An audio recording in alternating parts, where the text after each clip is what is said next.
Hi నమస్తే. నేను మీ రాజగోపాల్ రెడ్డి కార్వేటి. వైకుంఠ ఏకాదశి సందర్భంగా తిరుపతిలో తొక్కిసలాట జరిగి 7 మంది చనిపోయారు. 40 మంది ఆసుపత్రుల్లో క్షతగాత్రులై వాళ్ళు ట్రీట్మెంట్ తీసుకుంటున్నారు. దీనికి కారణం ఎవరు? ప్రభుత్వం చేసిన తప్ప, లేకపోతే అధికారులు చేసిన తప్ప, లేకపోతే ప్రజలది తప్ప?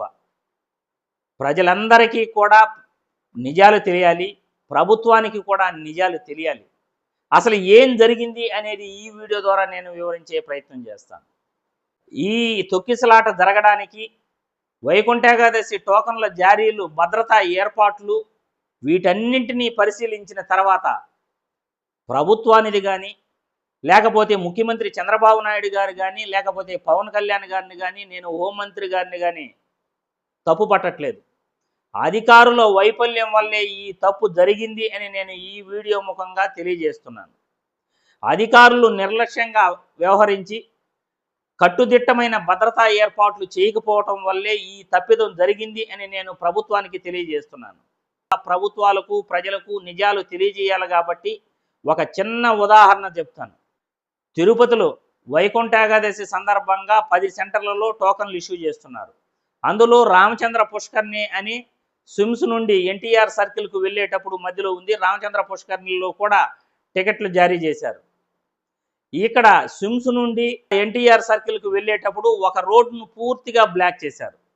అదే రోడ్లో స్విమ్స్కు కానీ, రోయ్ హాస్పిటల్కి కానీ అంబులెన్సులు వెళ్ళాలి. అదే రోడ్లో స్విమ్స్ నుండి పేషెంట్లు చెన్నైకి కానీ, ఏలూరుకి కానీ వెళ్ళాలంటే అంబులెన్స్లో అదే రోడ్లో వెళ్ళాల్సి వస్తుంది. ఇటువంటప్పుడు ఒక రోడ్డును పూర్తిగా పోలీసులు బ్లాక్ చేశారంటే వీళ్ళు ఎంత నిర్లక్ష్యంగా పేషెంట్ల పట్ల, అక్కడ మల్టీ స్పెషాలిటీ హాస్పిటల్ స్విమ్స్ ఉందని, రోయ్ హాస్పిటల్ ఉందని, పేషెంట్లు వస్తారని, పేషెంట్లు అంబులెన్స్లో వెళ్తారని తెలుసు కూడా ఒక రోడ్డును పూర్తిగా 3 రోజులు బ్లాక్ చేశారంటే ఇందులో పోలీస్ అధికారులు ఎంత నిర్లక్ష్యంగా వ్యవహరిస్తున్నారు, అసలు ఏర్పాట్లు ఏ విధంగా చేయాలో వీళ్ళు పూర్తిగా మరిచిపోయారు అని నేను ప్రభుత్వానికి, హోంమంత్రి గారికి, ఉప ముఖ్యమంత్రి గారికి, ముగ్గురికి కూడా తెలియజేస్తున్నాను. ప్రజలు 9వ తేదీ టోకన్లు కడతారు అంటే 8వ తేదీ ఉదయం నుండే క్యూ లైన్లకు వస్తున్నారు. పోలీసులు కానీ, టీటీడీ అధికారులు కానీ ఎప్పటికప్పుడు మైకులు పెట్టి 9వ తేదీ ఎన్ని గంటలకు టోకన్లు ఇస్తామో, ఏ సమయానికి క్యూ లైన్ల దగ్గరకు రావాలో ముందుగా అనౌన్స్ చేయాలి. ఒకవేళ ప్రజలు వచ్చినా కానీ వాళ్ళని తరలించే ప్రయత్నం చేయాలి. కానీ ఆ పని పోలీస్ అధికారులు కానీ, టీటీడీ అధికారులు కానీ ఖచ్చితంగా చేయలేదని మనం చెప్పుకోవాలి.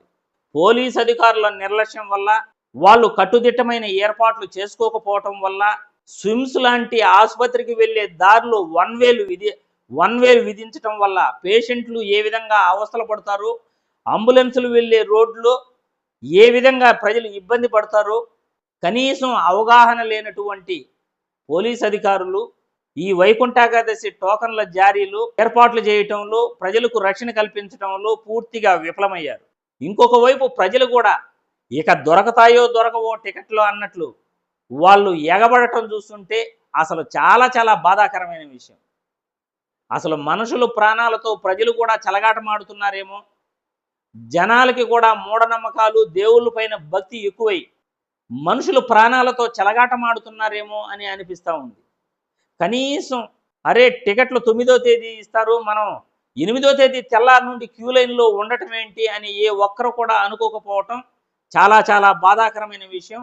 ఇక్కడ ప్రభుత్వాన్ని కానీ, నేను ముఖ్యమంత్రి గారిని కానీ, ఉప ముఖ్యమంత్రి గారు కానీ, హోంమంత్రి గారిని కానీ తప్పు పట్టట్లేదు. అధికారుల నిర్లక్ష్యం వల్ల, పోలీసు వ్యవస్థ కట్టుదిట్టమైన ఏర్పాట్లు చేయకపోవటం వల్ల ఈ తప్పిదాలు జరిగింది. ఇటువంటి తప్పిదాలు పునరావృతం కాకూడదు అని నేను ఈ వీడియో ద్వారా తెలియజేస్తున్నాను. గత 5 సంవత్సరాల్లో కూడా ఇదే విధమైన ఏర్పాట్లు జరిగాయి, కానీ ఎప్పుడు కూడా ఎటువంటి అపశృతి జరగలేదు. కానీ ఈసారే జరిగింది అనడానికి ఖచ్చితంగా అధికారుల వైఫల్యమే అని నేను ఈ వీడియో ద్వారా ప్రజలందరికీ, ప్రభుత్వానికి కూడా తెలియజేస్తున్నాను. జై హింద్.